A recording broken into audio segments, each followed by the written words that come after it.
ओम शांति। आज सुनते हैं प्यारे बाबा की 19 मार्च 88 के अव्यक्त बाप दादा के मधुर महावाक्य। आज की मुरली में बाबा ने कौन से मूल सिद्धांत से वर्षा सिद्धि के रूप में मिलता है, फिर प्यारे बाबा ने कौन से श्रेष्ठ सम्मान की सीट पर सेट होने से कभी भी अपसेट नहीं होंगे। थर्ड, योग की ऊंची स्थिति बनाने के लिए कौन कौन सी स्थिति का अनुभव करें। लास्ट, कौन सा अनुभव सुस्ती को भगा देता है। तो सुने। आज 19 मार्च की मुरली का टाइटल है याद में रमणीकता लाने की युक्तियां। आज की मुरली में बाबा ने सचमुच ही बड़े सुंदर सुंदर टिप्स बताए जिससे हम बहुत सहज योगी, निरंतर योगी बन सकते हैं। कौन कौन सी स्थिति का हमें अनुभव करना है वो प्यारे बाबा ने बताया। तो सुनते हैं। आज विधाता वरदाता बाप दादा अपने मास्टर विधाता वरदाता बच्चों को देख रहे हैं। हर एक बच्चा विधाता भी बने हो तो वरदाता भी बने हो। साथ साथ बाप दादा देख रहे थे कि बच्चों का मर्तबा कितना महान है। तो बाबा ने कहा इस संगम युग के ब्राह्मण जीवन का कितना महत्व है। फिर बाबा ने कहा विधाता वरदाता के साथ विधि विधाता भी आप ब्राह्मण हो। आपकी हर विधि सतयुग में कैसे परिवर्तन होती है, ये भी बाबा ने कहा। कैसे परिवर्तित होती है ये पहले भी सुनाया है। फिर बाबा ने कहा कि बच्चे इस समय के हर कर्म की विधि भविष्य में चलती ही है, लेकिन द्वापर के बाद भी भक्ति मार्ग में इस समय के श्रेष्ठ कर्मों की विधि भक्ति मार्ग की विधि बन जाती है। तो पूज्य रूप में भी इस समय की विधि जीवन के श्रेष्ठ विधाता के रूप में चलती है, और पुजारी मार्ग अर्थात भक्ति मार्ग में भी आपकी हर विधि नीति व रीति से चलती आती है। तो विधाता वरदाता और विधि विधाता भी हो। आपके मूल सिद्धांत सिद्धि प्राप्त होने के साधन बन जाते हैं। जैसे मूल सिद्धांत बाप एक ही है, धर्म आत्माएं महान आत्माएं अनेक हैं, लेकिन परमात्मा एक है। इसी मूल सिद्धांत द्वारा आधा कल्प आप श्रेष्ठ आत्माओं को एक बाप के द्वारा प्राप्त हुआ वर्षा सिद्धि के रूप में प्राप्त होता है। प्रालब्ध मिलना अर्थात सिद्धि स्वरूप बनना, क्योंकि एक बाप है और बाकी महान आत्माएं व धर्म आत्माएं हैं। बाप नहीं है तो भाई भाई हैं। वर्षा बाप से मिलता है, भाई से नहीं मिलता। तो इस मूल सिद्धांत द्वारा आधा कल्प आपको सिद्धि प्राप्त होती है, आधा कल्प सिद्धि प्राप्त होती है। और भक्ति मार्ग में भी गॉड इज वन, यही सिद्धांत सिद्धि प्राप्त करने का आधार बनता है। भक्ति का आदि आधार भी क्या है? बाप के शिवलिंग रूप से आरंभ होता है, जिसको कहा जाता है अव्यभिचारी भक्ति। तो भक्ति मार्ग में भी इसी एक सिद्धांत द्वारा ही सिद्धि प्राप्त होती है कि बाप एक है। ऐसे जो भी आपके मूल सिद्धांत हैं, उस एक एक सिद्धांत द्वारा सिद्धि प्राप्त होती रहती है। जैसे अब बाबा सिद्धांत बता रहे हैं, जैसे इस जीवन का मूल सिद्धांत पवित्रता है, इस पवित्रता के सिद्धांत द्वारा आप आत्माओं को भविष्य में सिद्धि स्वरूप के रूप में लाइट का ताज सदा ही प्राप्त है, जिसका यादगार रूप डबल ताज दिखाते हैं। जैसे भक्ति में जब भी यथार्थ और दिल से भक्ति करेंगे तो पवित्रता के सिद्धांत को मूल आधार समझेंगे और समझते हैं स्वाय पवित्रता के भक्ति की सिद्धि प्राप्त नहीं हो सकती। हाँ, हमारे पानीपत में जब दशहरे के दिन से पहले 40 दिन पहले सब जो भी हनुमान बनते हैं दशहरे वाले दिन, वो 40 दिन पहले एक कमरे में साधना करते हैं, भक्ति करते हैं, ब्रह्मचर्य व्रत की पालना करते हैं। चाहे अल्पकाल के लिए जितना समय भक्ति करते हैं उतना समय ही पवित्रता को अपनाएं, लेकिन पवित्रता ही सिद्धि का साधन है। इस सिद्धांत को अपनाते अवश्य हैं। बाबा कहते हैं आपकी धारणाएं भक्ति में सिद्धांत बन जाती हैं। इसी प्रकार से हरेक ज्ञान का सिद्धांत व धारणा का मूल सिद्धांत बुद्धि से सोचें कि हरेक सिद्धांत सिद्धि का साधन कैसे बनता है। यह मनन करने का काम दे रहे हैं। जैसे दृष्टांत सुनाया इसी प्रकार से सोचना। बाबा होमवर्क दे रहे हैं, हर ज्ञान की बात हमारी कैसे सिद्धांत बन जाती है। तो आप विधि विधाता भी बनते हो, सिद्धि दाता भी बनते हो।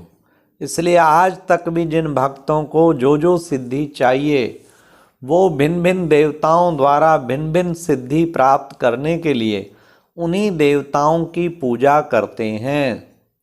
तो सिद्धि दाता बाप द्वारा आप भी सिद्धि दाता बनते हो, ऐसा अपने को समझते हो ना।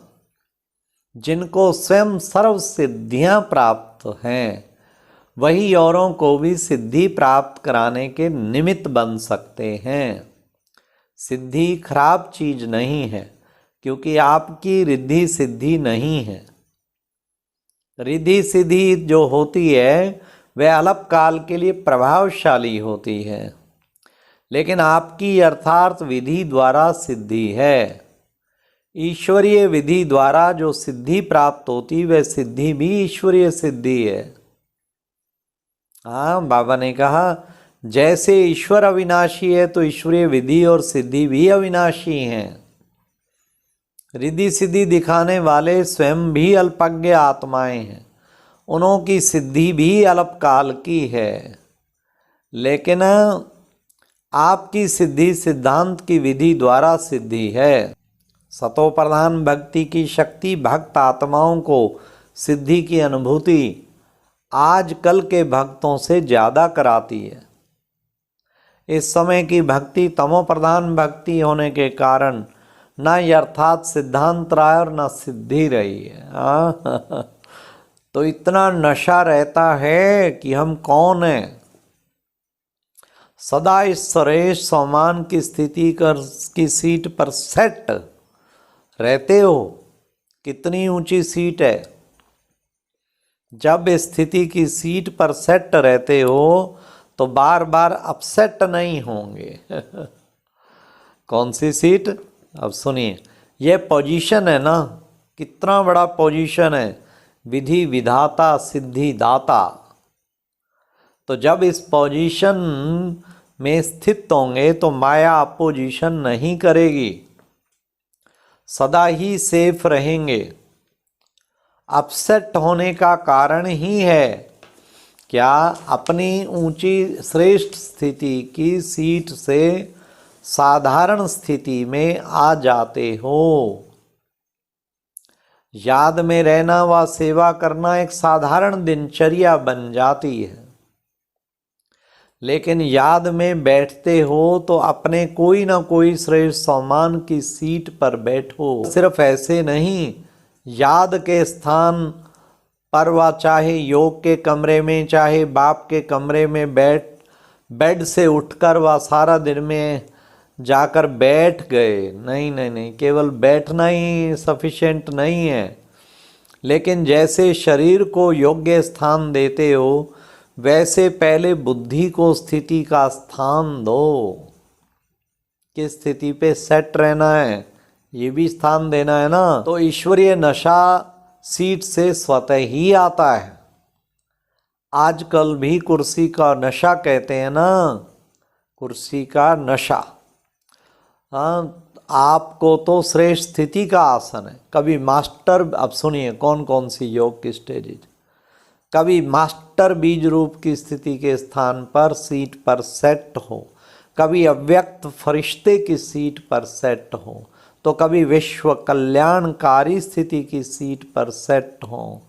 ऐसे हर रोज भिन्न भिन्न स्थिति के आसन पर व सीट पर सेट होकर बैठो। अगर किसी को भी सीट सेट नहीं होती है तो हलचल करते हैं ना, कभी ऐसा करेंगे कभी वैसा करेंगे, तो बुद्धि भी हलचल में तब आती है जब सीट पर सेट नहीं होते हैं। जानते हो, जानते तो सब हो कि हम ये हैं अगर अभी से पूछें आप कौन है तो लंबी लिस्ट अच्छी निकाल आएगी। हाँ, अच्छी निकाल देंगे, सामान की लिस्ट सब जानते हैं। लेकिन हर समय जो जानते हो वह अपने को मानो, सिर्फ जानो नहीं मानो क्योंकि जानते हो, जानने से सूक्ष्म खुशी तो रहती है, हाँ मैं ये हूँ, लेकिन मानने से शक्ति आती है और मानकर चलने से नशा रहता है। जैसे कोई भी पोजीशन वाले जब सीट पर सेट होते हैं तो खुशी होगी ना, लेकिन शक्ति नहीं होगी। तो जानते हो लेकिन मान कर चलो और बार बार अपने से पूछो, चेक करो कि सीट पर सेट हूँ या साधारण स्थिति से नीचे आ गया हूँ। जो औरों को सिद्धि देने वाले हैं वह स्वयं हर संकल्प में, हर कर्म में सिद्धि स्वरूप अवश्य होंगे, दाता होंगे। सिद्धि दाता कभी यह सोच भी नहीं सकते कि जितना पुरुषार्थ करते हैं व मेहनत करते हैं इतनी सिद्धि नहीं दिखाई देती है। जितना याद में अभ्यास करते हैं उतनी सिद्धि नहीं अनुभव होती है। इससे सिद्ध है कि सीट पर सेट होने की विधि यथार्थ नहीं है। रमणीक ज्ञान है, रमणीक अनुभव स्वतः ही सुस्ती को भगा देगा। बड़े रमणीकता से बाबा को याद करें। हाँ, यह तो कहीं कहते हैं ना वैसे नींद नहीं आएगी, लेकिन योग में नींद अवश्य आएगी। ये क्यों होता है? ऐसी बात नहीं कि थकावट है, लेकिन रमणीक रीति से और नेचुरल रूप से बुद्धि को सीट पर सेट नहीं करते। तो सिर्फ एक रूप से नहीं, लेकिन वैरायटी रूप से सेट करो। चीज़ अगर वैरायटी रूप में परिवर्तन कर यूज करते हैं तो दिल खुश होती है ना। चाहे बढ़िया चीज़ हो, लेकिन अगर एक ही चीज़ बार बार खाते रहो, देखते रहो तो क्या होगा? ऐसे बीज रूप बनो। अब सुनो कौन कौन सी स्थिति में वैरायटी, कौन कौन सी ऐसे बीज रूप बनो। लेकिन कभी लाइट हाउस के रूप में, तो कभी वाइट हाउस के रूप में, कभी वृक्ष के ऊपर बीज के रूप में, तो कभी सृष्टि के चक्र के ऊपर टॉप के रूप पर खड़े होकर सभी को शक्ति दो। जो भिन्न भिन्न टाइटल मिलते हैं ना, रोज रोज भिन्न भिन्न टाइटल अनुभव करो। कभी नूरे रत्न बाप के नैनों में समाया हूँ, इस स्वरूप की अनुभूति करो। कभी मस्तक मणि बन, कभी तख्त नशीन बन, भिन्न भिन्न स्वरूपों का अनुभव करो। वैरायटी करो तो रमणीकता आएगी। आजकल रोज मुरली में भिन्न भिन्न टाइटल देते हैं। क्यों देते हैं? उसी सीट पर सेट हो जाओ और सिर्फ बीच बीच में चेक करो।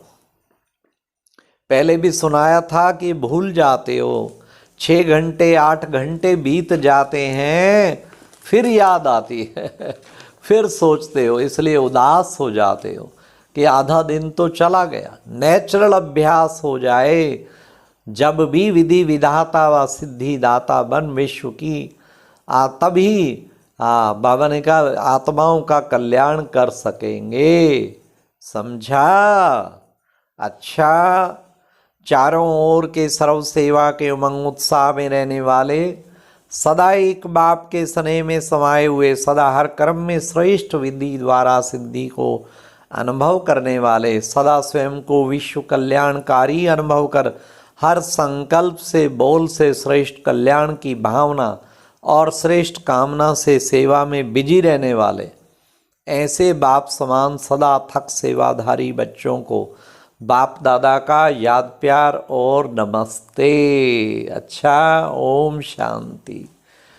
ये एक प्रेरणादायक वीडियो है, जरूर देखें, कोई भी मिस ना करे।